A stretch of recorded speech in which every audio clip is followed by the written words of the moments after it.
juntos. Hasta la muerte. No me abandones. Nunca lo haré. ¡A la carga! ¡El oro! ¡Hay que salvar el oro! ¡No me juzguen!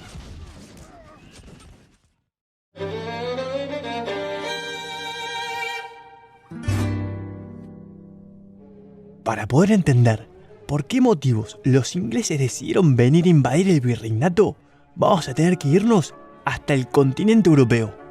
Luego de la Revolución Francesa, en la que el pueblo se levantó en contra de la nobleza y el rey Luis XVI perdió el trono y la cabeza, Francia quedó en manos de un general llamado Napoleón Bonaparte, un gran militar que había estudiado las estrategias de los conquistadores más importantes de la historia de Europa. Y cuando se convirtió en emperador absoluto de Francia, emprendió una gran campaña para conquistar todo este continente. Muchos reinos intentaron hacerle frente al ejército francés, pero ninguno tuvo mucho éxito.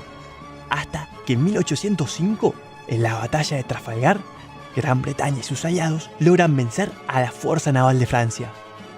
Así es como los mares quedaron bajo el dominio de Gran Bretaña y el continente bajo el control de Francia. Para hacerle frente a los ingleses, Napoleón decidió hacer un bloqueo continental, es decir, que prohibió que cualquier territorio del continente europeo comerciara con la isla de Gran Bretaña. Esto era un gran inconveniente para los ingleses, ya que, como se acordarán, gracias a los avances tecnológicos que se dieron en la Revolución Industrial, estaban generando una enorme cantidad de productos y su población no alcanzaba para consumirlos. Así que tuvieron que salir a venderlos a otros lados. Pero ¿a dónde? Por aquel entonces, Buenos Aires era una ciudad muy importante, ya que había sido nombrada la capital del Virreinato del Río de la Plata, y su puerto estaba habilitado para comerciar con España. La ciudad se había transformado en un punto estratégico para comerciar con todo el virreinato. Esto atrajo la atención de Gran Bretaña. Los ingleses creían que si les ofrecían la independencia de España y la eliminación del monopolio comercial serían bien recibidos por los criollos, pero este no fue el caso. En 1806, una flota inglesa llegó al puerto de Buenos Aires con el objetivo de invadir la ciudad. El virrey Rafael de Sobremonte huyó con el tesoro real y dejó a la ciudad desprotegida.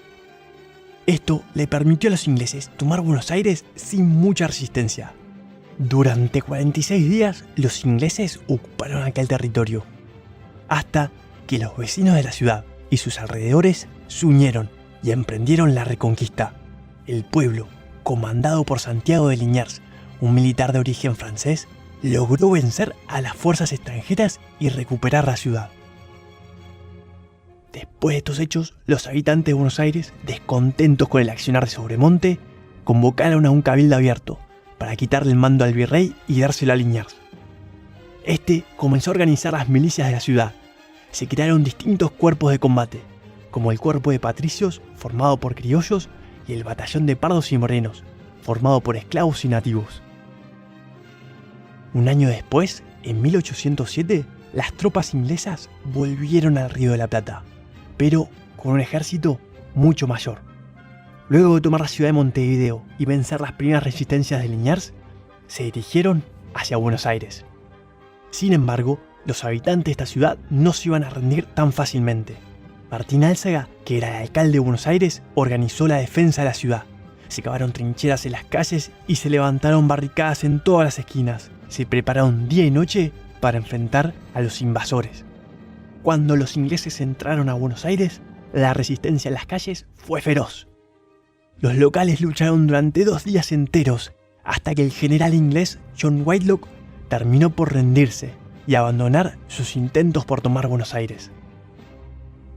Más adelante, John Whitelock dirá: No hay un solo ejemplo en la historia, me atrevo a decir, que pueda igualarse a lo ocurrido en Buenos Aires, donde sin exageración todos los habitantes, libres o esclavos, combatieron con una resolución y una pertenencia que no podía esperarse ni del entusiasmo religioso o patriótico.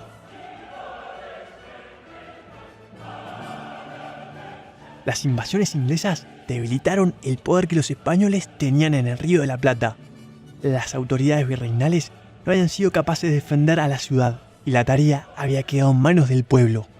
Además, los porteños habían desplazado de su cargo a Sobremonte y designado a su sucesor, una decisión que hasta ese momento solo le correspondía al rey. Por otro lado, la organización de las milicias les otorgó a los criollos un poder militar y una identidad que antes no tenían, lo que será una nueva amenaza para el dominio español.